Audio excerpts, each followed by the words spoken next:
దేవుని మనకి స్తోత్రాలండి. మరి యోహాను సువార్త 5వ అధ్యాయంలో మనం గమనించినట్లయితే బెతెస్దా కోనేటి వద్ద 38 సంవత్సరాల నుంచి పడి ఉన్న ఒక రోగిని మనం గమనించవచ్చు.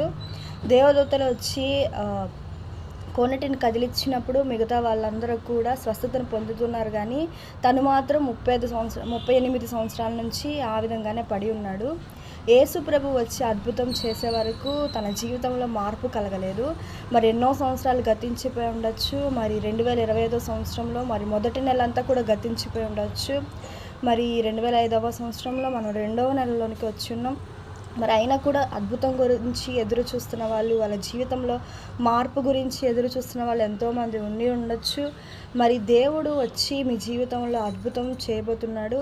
కాబట్టి దేవుని కొరకు, దేవుని అద్భుతం కొరకు, మరి ఆయన సహాయం కొరకు ఈ యొక్క 2025వ సంవత్సరంలో నిరీక్షణతోనూ మరి మన యొక్క తీర్మానంలోనూ ముందుకు కొనసాగునట్లుగా ప్రభు కృప మీ అందరికీ తోడైండును గాక. దేవుడు మిమ్మల్ని దీవించును గాక. ఆమేన్.